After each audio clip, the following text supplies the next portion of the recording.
Club లో పరసా సత్యనారాయణ జయంతి ఉత్సవాలు ఘనంగా నిర్వహించారు. పరసా సత్యనారాయణ ఉమ్మడి ఆంధ్రప్రదేశ్ మరియు తెలంగాణ రాష్ట్రంలో కార్మిక ఉద్యమాన్ని, ట్రేడ్ యూనియన్ ఉద్యమాన్ని నిర్మించి కార్మికుల కష్టజీవుల పక్షాన పోరాడారు.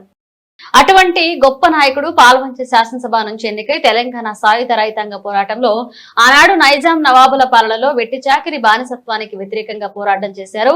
ప్రత్యక్షంగా పరోక్షంగా పాల్గొని జైలు జీవితం గడిపిన గొప్ప నాయకుడు, మేధావి. అలాంటి నాయకుని నేటి యువతరం అర్థం చేసుకుని సరళీకరణ, ఆర్థిక విధానాల నేపథ్యంలో యువత ఎంతో తెలుసుకోవాలని, నేర్చుకోవాలని సిఐటియు రాష్ట్ర అధ్యక్షుడు చుక్కా రాములు తెలిపారు.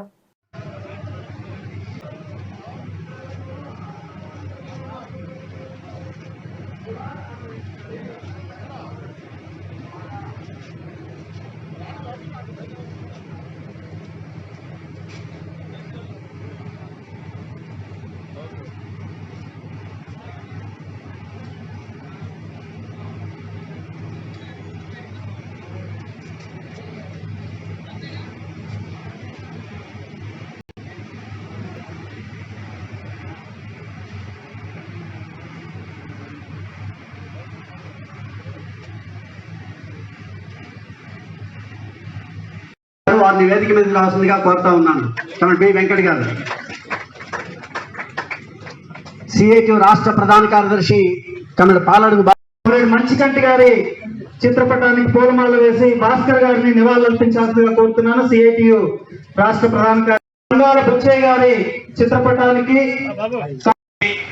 మరి కార్మికులు ఎవరు రోడ్ల మీదకి రానటువంటి నేపథ్యాన్ని చూసుకొని పార్లమెంట్ లో ఉన్న మెజార్టీ తోటి బీజేపీ ప్రభుత్వం, నరేంద్ర మోడీ ప్రభుత్వం మరి ఆ రకంగా ఇంకొక 3 లేబర్ కోడ్స్ ని ఆమోదింపజేసి రాష్ట్ర ప్రభుత్వాలు కూడా ఈ లేబర్ కోడ్స్ ని అమలు చేయడానికి అవసరమైన రూల్స్ ని రూపొందించడంలో వాళ్ళు చూపుతున్నటువంటి కొంత వ్యతిరేక. ఈరోజు కొత్తగూడెం పట్టణంలో పరసా సత్యనారాయణ గారి శత జయంతి ముగింపు ఉత్సవాలు జరుగుతూ ఉన్నాయి.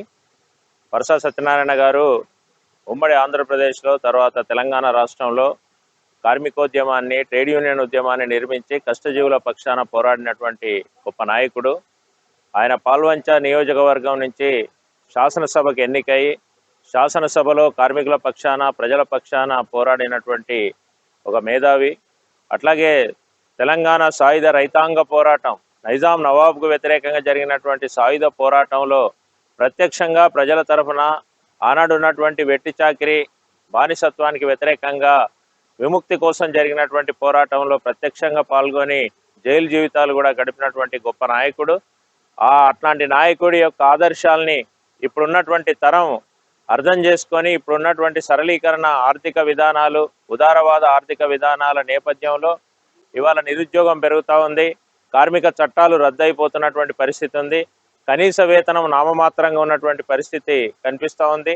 పైపెచ్చు ఇవాళ మతోన్మాద రాజకీయాలు కూడా పైచేయి సాధిస్తున్నటువంటి పరిస్థితుల్లో మరి వామపక్ష ఎర్రజెండా ప్రాధాన్యతను ముందుకు తీసుకుపోవడానికి, ఈ సమాజంలో శ్రమకున్నటువంటి విలువను తెలియజెప్పడానికి, శ్రామికుల యొక్క మరి వాళ్ళ హక్కుల కోసం పోరాడడం కోసం పరసా సత్యనారాయణ గారి లాంటి గొప్ప నాయకుల యొక్క జీవితం స్ఫూర్తిదాయకం కావాలని చెప్పేసి మేము కోరుకుంటూ ఈరోజు జరుగుతున్నటువంటి ఈ కార్యక్రమంలో అనేక మంది పరసా గారి సమకాలీకులు, అట్లాగే పరసా గారు తయారు చేసినటువంటి కార్యకర్తలు అనేక మంది పాల్గొని వారికి నివాళులు అర్పించడం జరిగింది. వారి ఆశయ సాధనలో ముందుకు సాగాలని చెప్పేసి ఈ సందర్భంగా మేము కోరుకుంటా ఉన్నాం.